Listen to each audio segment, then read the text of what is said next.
I'm back and today is Ganesh Chaturthi and we are going to be making a sugar-free rasmalai. So rasmalai is definitely one of my most favorite mithais. The good thing about this one is that there is no artificial sweetener as well. So the first thing that you need is toned milk. Just make sure you're not using homogenized milk, so no Tetra Pak milk. So I'm taking 500 ml in one container and 500 ml in the other one. To make rasmalai, you need to curdle the milk. So here I have some vinegar. I have mixed the vinegar with some water. So it's 2 tablespoons of vinegar and 2 tablespoons of water here. You can also use lime juice or whey from the yogurt to curdle the milk. I'm just keeping this aside and I'm going to heat the milk. You have to heat the milk to a temperature just lower than the boiling temperature. So you don't really need to boil the milk, but it has to be hot enough that it starts simmering. So here now my milk is bubbling and it's slightly hot now. Now I'm going to be slowly adding the vinegar. Make sure you don't add it all at once. First add 2 tablespoons and lightly, very gently stir the milk. Then add the rest of the vinegar and gently keep on stirring it. You will see that as you stir it, the milk will start to curdle. Make sure you're not vigorous with this process, otherwise the particle size of the curdling will be disturbed. So once the milk is curdled, you have to strain it into a muslin cloth. So here I have a strainer with a cheesecloth. I'm just straining the chena. Immediately you need to add cold water to this. Putting cold water will do 2 things. It will firstly remove the flavor of the vinegar and secondly it will also reduce the temperature of your chena. Now you need to squeeze the water. Make sure you're not over squeezing it. If the chena is going to become too dry, then your rasmalai will be dense and won't be as spongy.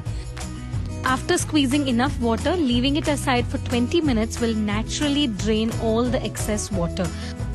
So I'm simply going to put this aside, and in the meanwhile, we're going to reduce the milk for making the rabdi, which is the malai part of it. In this pot, I have about 500 ml of milk. I'm going to reduce it to about 300 ml, which is nearly 40%. To this, I'm also adding some elaichi powder and some kesar. You keep on stirring it gently in between. Just make sure that you're cooking this on low flame. So this will go on parallelly. Now after 20 minutes, my chena looks dry enough. To check whether your chena is dry, you can gently squeeze it and no water should come out. So yeah, you can see that it has very little water dripping. That means the chena is absolutely ready. It will look like a ball. So now what you do is you gently crumble it and start kneading it. You have to knead this using your palm. The easiest way to do it is using the bottom part of your palm. Now here is the secret ingredient. It is corn flour. You're adding only 1/4 teaspoon of corn flour to your chena and you keep on kneading it. You have to knead it to make a nice smooth dough. It should have no cracks. Kneading it for about 3 to 4 minutes is good enough. If you need it longer, then there will be some fat separation and you don't want that. So very gently you keep on kneading it. The dough should not stick to your hand. That means it should not be sticky or super moist. So when you touch it, it should not be coming onto your hand. You can divide this into 6 to 7 pieces. First, you roll a ball and then gently flatten it and make it into a disc. So I'm going to repeat the process and finish doing all of them. While rolling it, just ensure that there are no cracks onto your disc. So 500 grams of chena are going to give you 6 to 7 pieces of medium-sized rasmalais.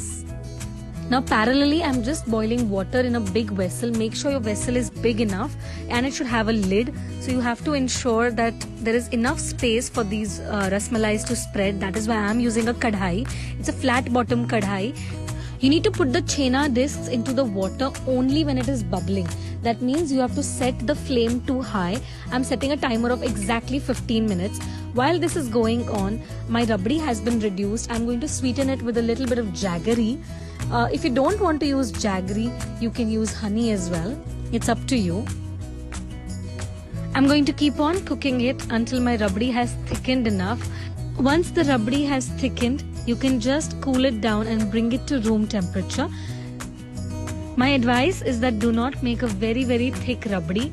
I like my rasmalai very juicy. So 15 minutes up and my chena discs have doubled in size. They're looking really good.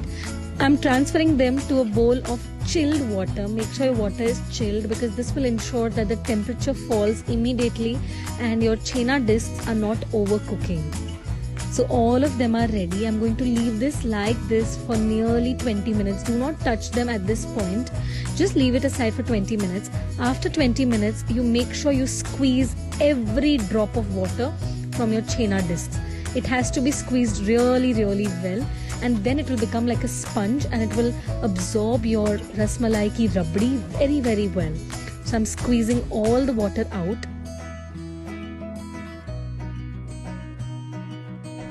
Give it a stir. You can either leave it as it is for nearly 2 to 3 hours in the refrigerator, or you can transfer this into a flat plate and refrigerate it.